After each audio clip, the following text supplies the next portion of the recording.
तो राजनेता को भैया आज चाइना के लोग प्राउड फील कर रहे हैं, अमेरिका के प्राउड फील कर रहे हैं, जर्मनी के फील कर रहे हैं, और हम अशोक को जो नहीं पढ़ेगा वो भारत की महानता का जो इतिहास है पहला वो समझ ही नहीं पाए। P is equal to P। तबीयत कुछ खराब लग रही। हाँ सर, मम्मी मना कर रही थी, पर अब फिर आपका भी टाइम ले लिया था हमने। वो कहते हैं कि सरकारी स्कूल को इतना अच्छा बनाने कोचिंग की जरूरत ना पड़े, तो ये क्या आपको कॉन्ट्रडिक्शन नहीं लगता है? नहीं, बिल्कुल कॉन्ट्रडिक्शन नहीं लगता, हम इस पर काम करने वाले हैं। हाँ। मेरी एक आदत है, मैं हमेशा लास्ट डेट का इंतजार करता हूँ कि अंतिम दिन चलेंगे भर देंगे यार। Economy is equal to empire. जब तक अर्थव्यवस्था मजबूत नहीं होगी साम्राज्य बन ही नहीं सकता। जनता है, इसको पता है कि अवध ओझा का मुख्य उद्देश्य क्या है। राजा बनोगे अरविंद केजरीवाल? सोचने में अच्छा लग रहा है। चल दूं आपके साथ में सर?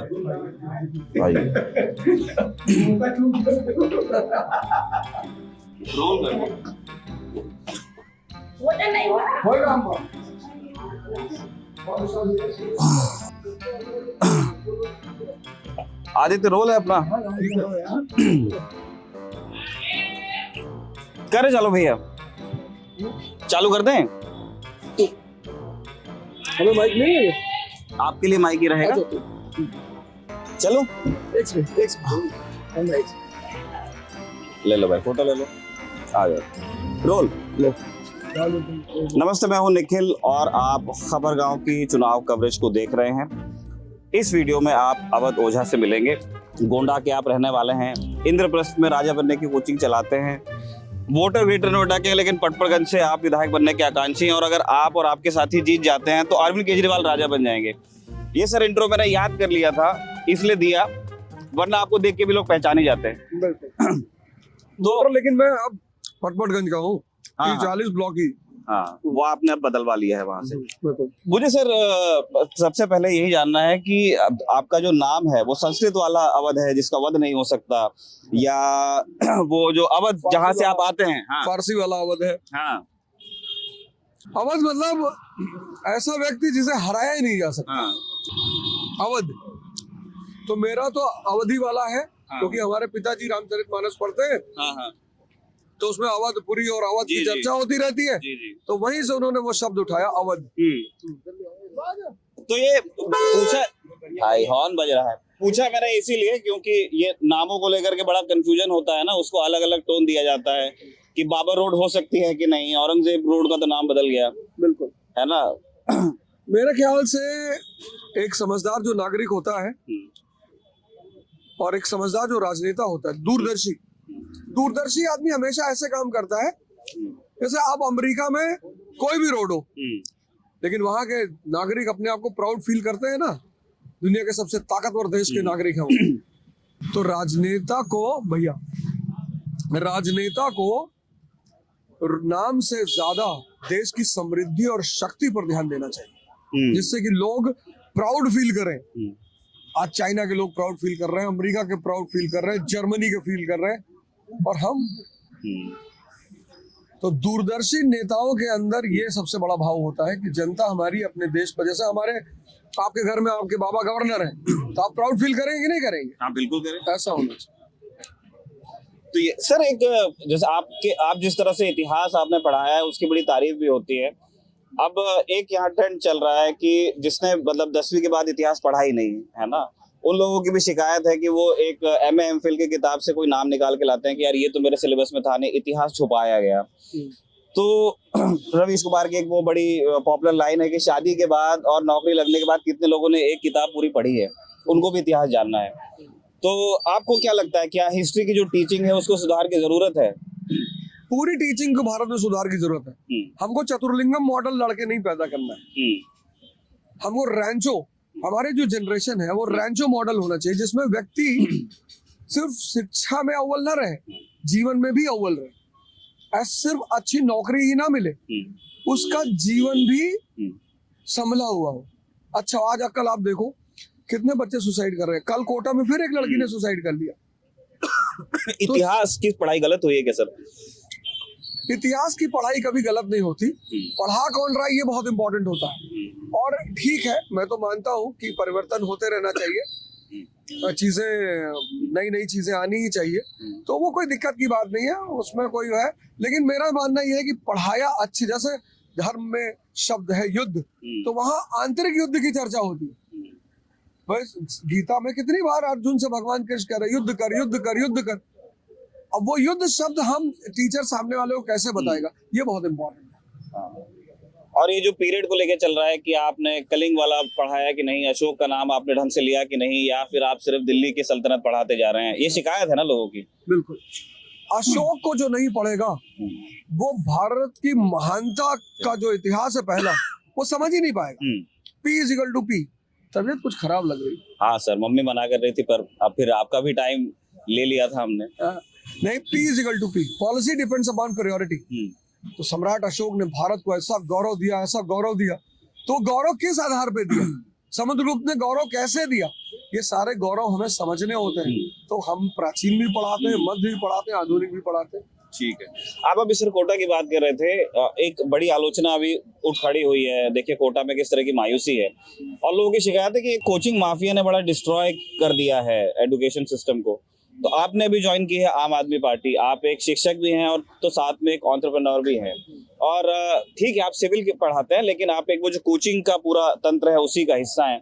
आम आदमी पार्टी की पॉलिसी रही है कि सरकारी स्कूल ही इतना अच्छा बनाना है, कम से कम वो कहते हैं, डिलीवरी की बात दूसरी है, वो कहते हैं कि सरकारी स्कूल को इतना अच्छा बनाना है कोचिंग की जरूरत ना पड़े।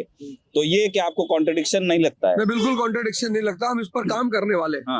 हम इस पर बड़े पैमाने पर काम करने वाले हैं कि अगर विजनरी शिक्षा होगी, जैसे रैंचो, फिर वो मैं उस पर आ जाता हूँ, है तो शिक्षक, 400 पेटेंट है उसके पास, तो शिक्षा ही ऐसी होनी चाहिए कि व्यक्ति को बाहर निकलकर इस कोचिंग से थोड़ा सा, बहुत सारे बच्चे हैं जिनके पास पैसा ही नहीं है, मेरा कोर्स चलता है 500 रुपए का, तो बहुत सारे ऐसे बच्चे हैं जो बेचारे जानते ही नहीं, जा ही नहीं सकते, अफोर्ड ही नहीं कर सकते। आप बोलिए सर, गाड़ी में कौन बैठे बता देना। हम लोग गाड़ी में बैठे? हाँ, गाड़ी मैं गाड़ी के लिए ही बाहर निकला हूँ सर। उधर से बैठ जाएंगे, मैं इधर से बैठ जाऊंगा, आदित्य सामने से बैठ जाएंगे।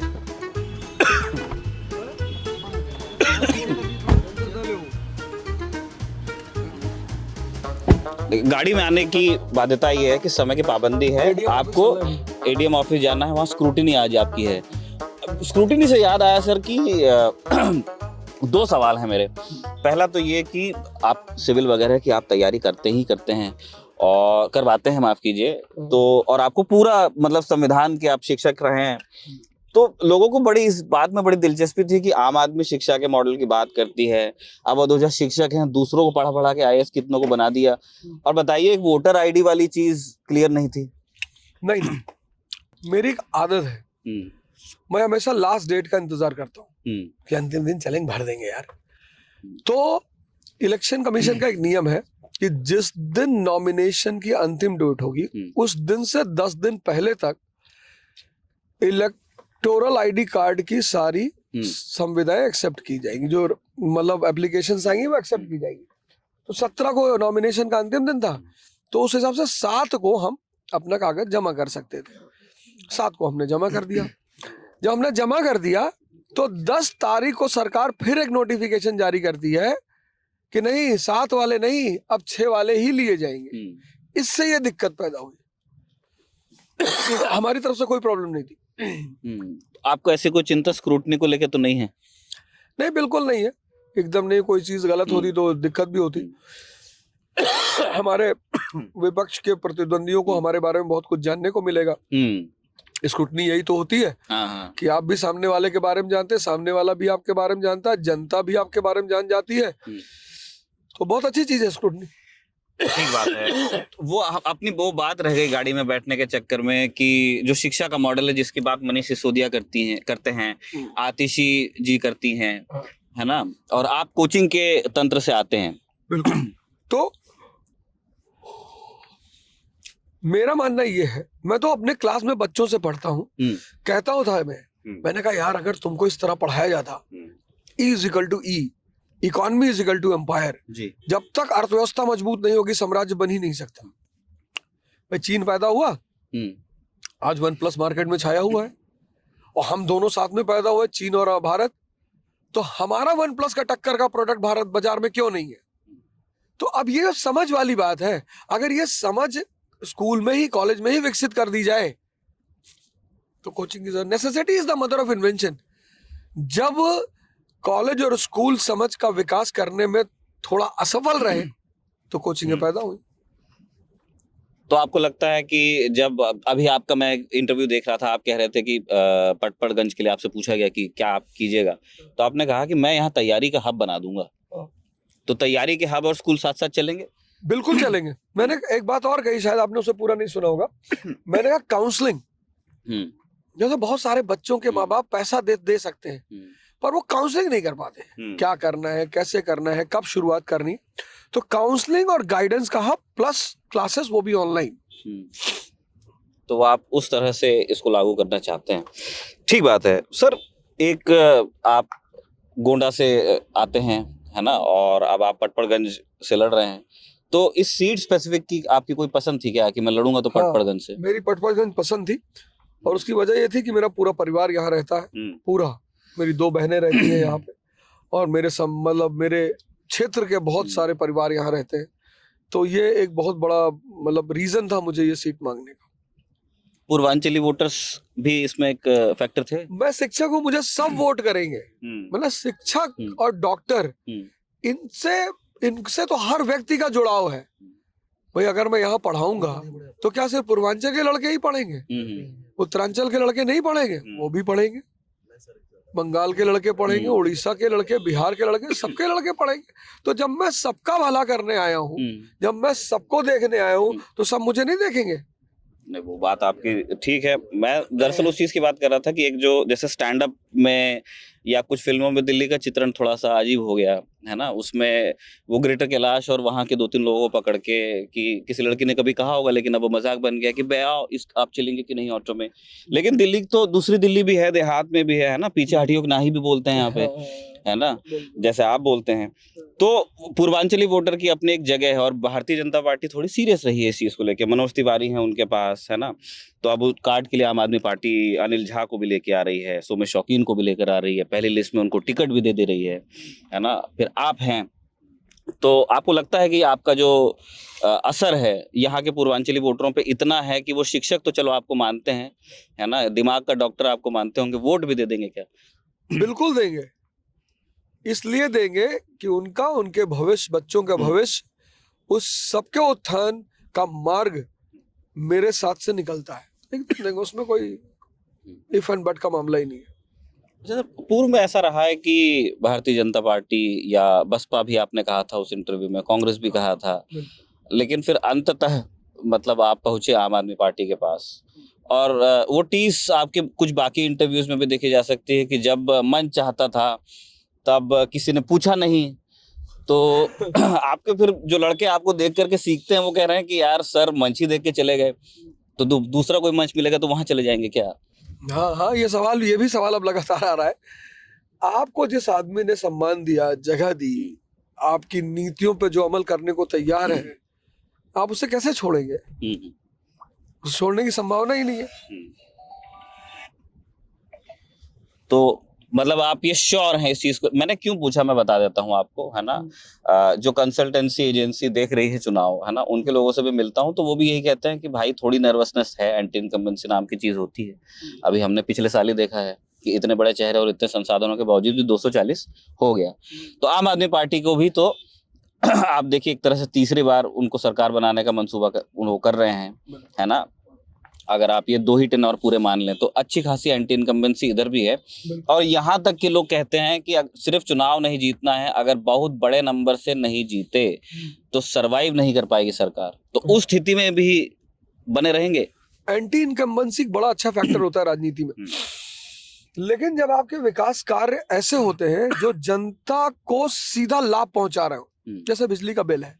अब जो आदमी 20,000 रुपए सैलरी पा रहा है उसके लिए बिजली का बिल कितनी बड़ी राहत है। पानी का बिल है तो उसके लिए पानी का बिल और सबसे बड़ी बात, सबसे बड़ी मतलब उससे भी बड़ी बात, मोहल्ला क्लिनिक। मोहल्ला क्लिनिक अब एक प्राइवेट डॉक्टर को दिखाने का मतलब ये हुआ कि 20,000 की सैलरी वाला आदमी तो बर्बाद ही हो जाएगा। तो एंटी इनकम्बेंसी होती है, पर जब आपके कार्य जनता के हितों से सीधे तौर पर जुड़े हो तो फिर काम ही काम करते हैं, फिर एंटी इनकम्बेंसी काम नहीं करती। ठीक है। और जो ये है कि मान के चलो 40-40 के आसपास अगर रह गए तो टूट भी जाएगी पार्टी।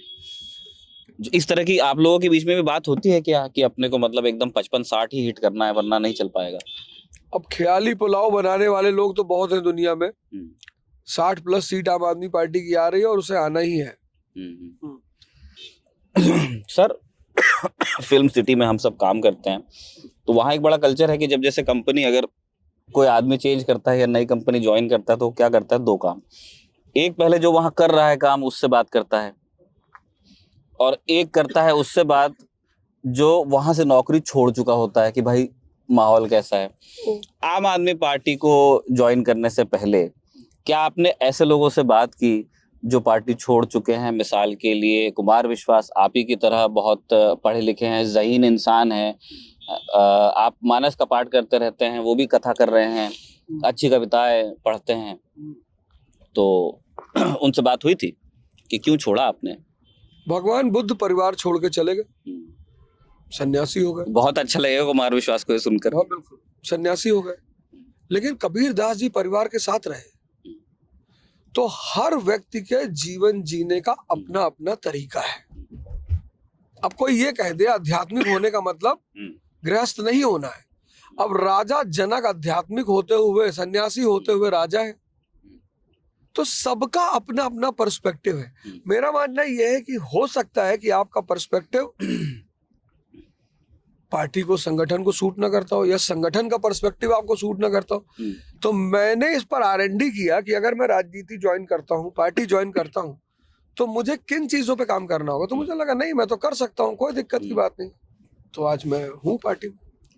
तो आपने अप्रोच किया था या फिर आपको अप्रोच किया गया था सर? नहीं, हमें हमारे एक मित्र के थ्रू अप्रोच किया गया था और फिर मेरी पार्टी के शीर्ष नेताओं से मीटिंग हुई, बात हुई।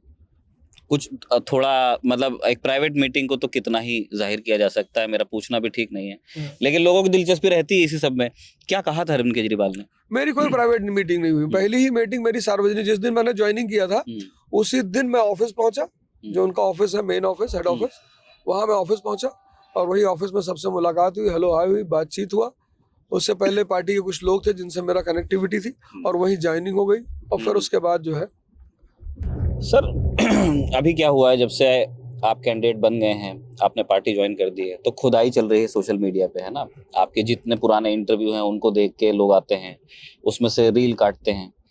तो उसमें से एक रील बहुत कट रही है, आपके विपक्षी जो लोग हैं, पार्टी है, तो उसको चला रही है खूब कि ओझा सर तो मॉकाटेरियन है, वो तो खुद ही बोले थे। भगवान कृष्ण जो है एक बड़ा अच्छी बात कहते हैं कि धर्म से भी बड़ा अगर कोई चीज है तो वो है उद्देश्य। अगर आपके उद्देश्य महान है ना, और कोई भी चीज उस उद्देश्य के सामने आती है तो आप अपने उद्देश्य पे सबसे ज्यादा ध्यान रखिए। तो प्रभु के रास्ते पे चलना कौन सी बुरी बात है। अच्छा सर, एक बहुत अच्छा लगता है जो आदमी बहुत इतना पढ़ा लिखा होता है, और आपकी तारीफ इस चीज के लिए होती है कि न सिर्फ आप पढ़े लिखे हैं, लेकिन आपने भाषा के आडंबर में उस चीज को एलिट नहीं बनाया। आप ऐसे जैसे लोग बात करते हैं आप वैसे ही बात करते हैं। लेकिन एक आध दो सवाल हम ऐसे भी चाहते हैं जिसमें मतलब ऐसा हम बुद्ध और कृष्ण से थोड़ा आम इंसान वाले लेवल पर आकर के कुछ बात कर लें, है ना? वोटर तो क्योंकि वहीं पे है, तो मैं जानना चाहता हूँ कि ये मॉकाटेरियन वाली बात को एक आम वोटर को कैसे लेना चाहिए? नहीं, बिल्कुल नहीं लेना चाहिए। उसको पता है कि मैं किस उद्देश्य पर काम कर रहा हूँ जीवन में। इसी शिक्षा ने, अगर ये शिक्षा ज्ञान अगर ये मेरे जीवन में नहीं आता तो ये जीवन ही व्यर्थ चला जाता। मैं किसी भी कीमत पर इस धारा को आगे बढ़ाकर सबको बांटना चाहता हूँ। तो ये जो हमारे लोग हैं, हमारी जनता है, इसको पता है कि अवध ओझा का मुख्य उद्देश्य क्या है। क्यों? क्योंकि राजनीति में आदमी दो ही चीजों की वजह से आता है, या तो धन की वजह से आता है या नाम की वजह से। आमतौर पर ऐसा देखा जाता है कि सब ज्यादातर लोगों को आइडेंटिटी चाहिए। 1951 की जो हमारी संसद है उसमें ऐसे लोग नहीं थे, तभी तो जनता से इतना प्रेम था। डॉक्टर अंबेडकर पैसे के लिए आए थे, नाम के लिए आए थे? बिल्कुल नहीं। डॉक्टर लोहिया? बिल्कुल नहीं। तो जहां पर लोग आपके उद्देश्य से वाकिफ हैं कि नहीं भैया, इसको तो राजनीति में आने से पहले ही सब कुछ भगवान ने इसको दे रखा है, तो ये आया है काम के लिए, तो जानते हैं कि इसका उद्देश्य महान है, ठीक है, जो उद्देश्य में इसके साथ है वो ये व्यक्ति उसके साथ रहेगा। अच्छा, एक चीज जनरल जो देखी जाती है कि एक आपके बारे में जो लोग बताते हैं गोंडा में, वो कहते हैं बहुत सामान्य परिवार से आते हैं, है ना, आम ही लोग थे, वो मेहनत करके अब उन्होंने कुछ कमाई कर ली है, लेकिन सामान्य परिवार से। तो और ऐसे परिवारों में रहता है कि जब जैसे ही लड़का, अब खैर आप तो पुरुष कहना चाहिए, लड़का नहीं आपको, चुनाव लड़ने की या पार्टी ज्वाइन करने की बात करते हैं, लोग कहते हैं पागल वागल हो गए हो क्या? तो क्या घर वालों ने इस तरह का कुछ कहा कि नहीं यार बहुत अच्छा आपका बिजनेस चल रहा है, बहुत अच्छा आप टीचर हैं, बड़ी इज्जत आपकी है, तो ये पॉलिटिक्स को रहने दो? हाँ, मेरे पिताजी ने मुझसे कहा कि क्या वजह है, तो मैंने उनको बताया कि साहब हमें अपने उद्देश्य को प्रमोट करना है। उन्होंने कहा बिल्कुल जाओ, कोई बात नहीं। मानव सेवा एक स्तर के बाद जब समाज ने तुम्हें इतना कुछ दिया है तो तुम्हारा धर्म बनता है कि तुम भी समाज को पलट कर कुछ दो। तो मेरे घर में किसी चीज का विरोध नहीं हुआ। ठीक है। और एक और चीज मुझे जाननी थी, ये पर्सनल, एक मैं पॉलिटिक्स का स्टूडेंट, आप टीचर हैं हिस्ट्री के और यूपीएससी के, तो छात्र का एक शिक्षक से सवाल है। जनरली हमने देखा है कि टीचर्स क्या करते हैं, वो पॉलिटिकल चीजों से थोड़ा सा किनारा ही रखते हैं, उनका पढ़ाई पे बड़ा फोकस रहता है। और स्पेशली जो लोग एंटरप्रेन्योर बन जाते हैं, उद्योगपति बहुत डरता है अपनी राजनीतिक पसंद को बताने से, या एंटरप्रेन्योर जो होता है। आपने बहुत वोकली तारीफ की है प्रधानमंत्री मोदी की, कभी राहुल गांधी की भी की है, अब अरविंद केजरीवाल की भी आप करते हैं, तो आपको इस चीज की चिंता नहीं होती है कि यार इस धंधे में फर्क पड़ता है? बिल्कुल नहीं पड़ता। पर लोग बोलते तो हैं कि अब आम आदमी पार्टी का हो गया यार। बताओ क्यों नहीं फर्क पड़ता? आपने कभी किडनी पे गाना सुना है? नहीं सुना होगा। लीवर पे नहीं सुना होगा, पैनक्रियास पे नहीं सुना होगा। सारे गाने दिल पे हैं, क्योंकि दिल बंद हो जाए तो आदमी तुरंत बंद हो जाए। जिसकी जितनी उपयोगिता उसकी उतनी ज्यादा कीमत। तो मेरा मानना यह है कि आप अपनी उपयोगिता, अपनी सेवा को बरकरार रखिए, लोग कोई बात माइंड नहीं करेंगे। पटपड़गंज के लिए क्या करना चाहेंगे सर, यदि जीत जाते हैं तो? पटपड़गंज के बच्चों की पूरी दिशा ही बदल देंगे। आज जो पटपड़गंज की दशा है, जो मैं वहां देखता हूं, मैं चाहता हूं कि ये जो बच्चे आज वहां पटपड़गंज में हैं, हमारे पटपड़गंज के जो भाई बहन हैं, उनके बच्चों को मैं वो सूत्र सिखाना चाहता हूं जिस सूत्र के द्वारा महात्मा बुद्ध, महावीर, स्वामी डॉक्टर अंबेडकर, अब्राहम लिंकन जैसे लोगों ने जो महानता के उपलब्धि को हासिल किया है, उस रास्ते पर उनके बच्चे चल सकें। एक आखिरी सवाल है सर, और आपको जाना है स्क्रूटनी के लिए, बावजूद इसके आपने अपनी गाड़ी में हमें जगह दी, समय दिया खबरगांव के दर्शकों के लिए, अग्रिम धन्यवाद उसके लिए करता हूँ। लेकिन एक चीज़, एक आपके इंटरव्यू में मैंने सुना कि आप कह रहे हैं कि इच्छा खत्म हो गई है, और धर्मवीर भारती ने तो लिखा है कि भाई आदमी और दीवार जितना पानी खाएं उतने पुख्ता ही होते हैं। तो अभी तो माशाल्लाह आपकी बहुत उम्र बची है, तो इच्छा क्यों खत्म हो गई है? इच्छा काया, इच्छा माया, इच्छा जग उपजाया। गीता पढ़ते हैं आप? नहीं पढ़ते? पढ़िएगा। पढ़ूंगा सर। हाँ। घर पे है, लेकिन अब क्या हमारे शो देखिए। हाँ। रे अवध ओझा चैनल पर मेरा शो आता है, फोर्थ लॉ, उसमें मैं गीता पढ़ाता हूँ, आप पढ़िएगा। हाँ। मनुष्य को जरूरतों पे जीना चाहिए, उसकी जिंदगी इतनी मस्त होगी।